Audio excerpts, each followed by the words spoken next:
माननीय सभापति महोदय, आपने मांग संख्या 27 पेयजल की महत्वपूर्ण मांग पर आपने बोलने का समय दिया, इसके लिए मैं आपका धन्यवाद ज्ञापित करता हूं।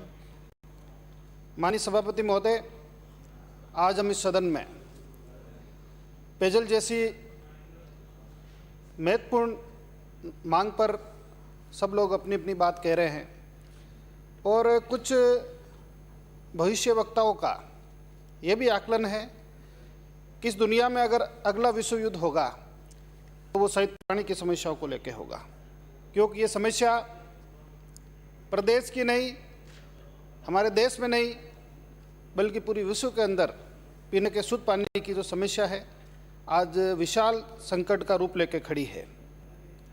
माननीय सभापति महोदय,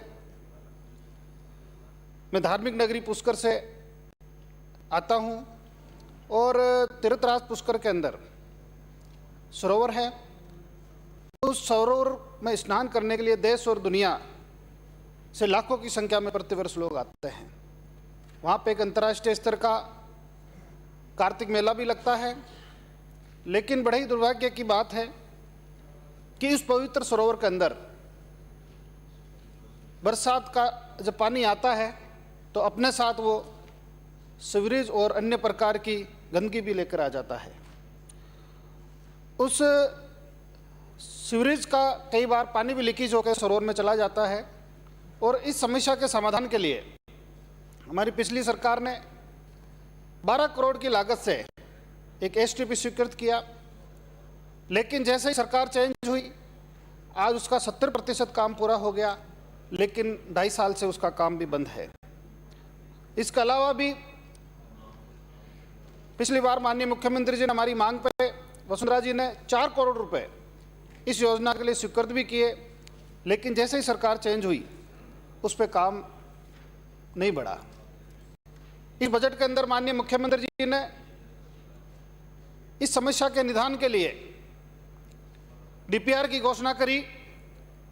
मैं इसके लिए तो उनको धन्यवाद ज्ञापित करता हूं, लेकिन साथ ही उन दोषी अधिकारियों के खिलाफ भी कार्रवाई की मांग करता हूं कि उन्होंने माननीय मुख्यमंत्री जी से एक झूठी घोषणा करवाई, क्योंकि डीपीआर का काम तो पहले से ही चालू है।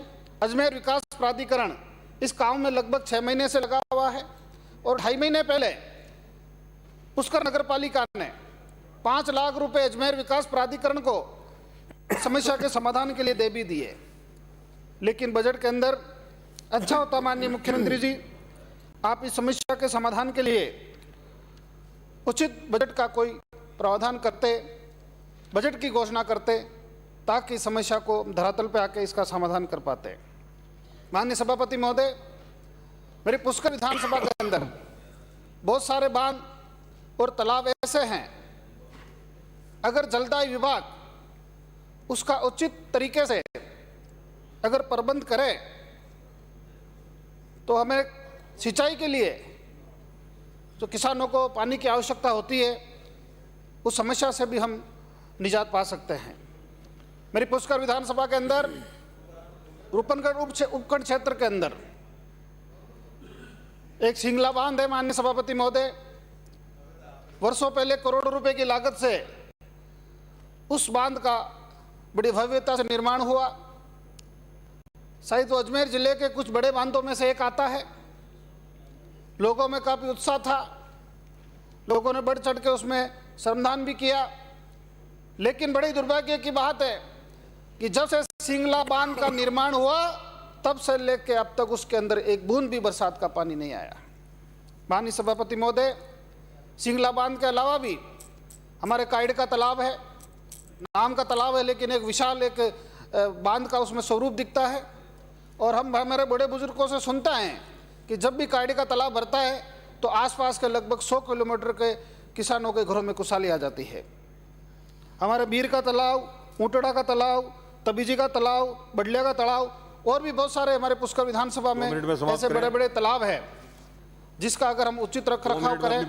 और माननीय सभापति महोदय, नंदी और नाले जो इन तालाबों के अंदर आ रहे हैं तो उसमें लोगों ने अतिक्रमण कर लिए, कई जगह निकट बना लिए, कई जगह झाड़ियाँ उग गई।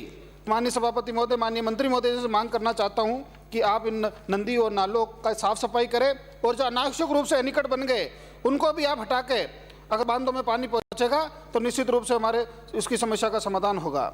दूसरा, माननीय सभापति महोदय, आज वर्तमान के अंदर हमारा जो भूजल स्तर है वो नीचे चला गया, लेकिन आपकी जो नीति है हैंडपंप खोदने की, आपकी जो नीति है ट्यूबवेल लगाने की, अब 300 फीट तक आप हैंडपंप खोदते हो लेकिन भूजल नीचे चला गया, 300 फीट में पानी आता नहीं है। वो बरसात के समय सिर्फ पानी आता है, जैसे ही बरसात ऋतु चली जाती है हैंडपंप सूख जाते हैं। तो माननीय मंत्री महोदय, आपसे निवेदन है कि आप कम से कम इसको 500 फीट तक करें और ऐसी तकनीकी निजात करें कि हैंडपंपों में से आसानी से पानी आ सके।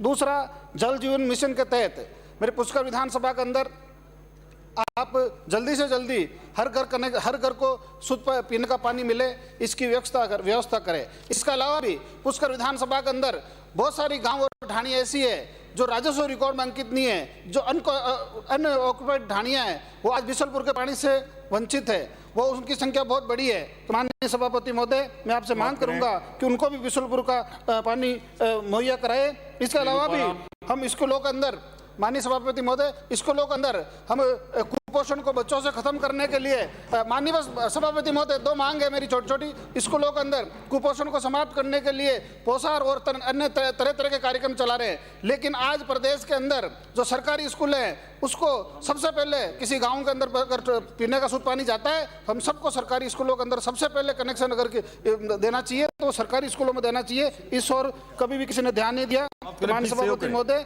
मेरा निवेदन है कि आप इस तरफ ध्यान दें। माननीय सभापति महोदय, बिराजी आपने बोलने का मौका दिया, आपका बहुत बहुत धन्यवाद। श्री रूपाराम। माननीय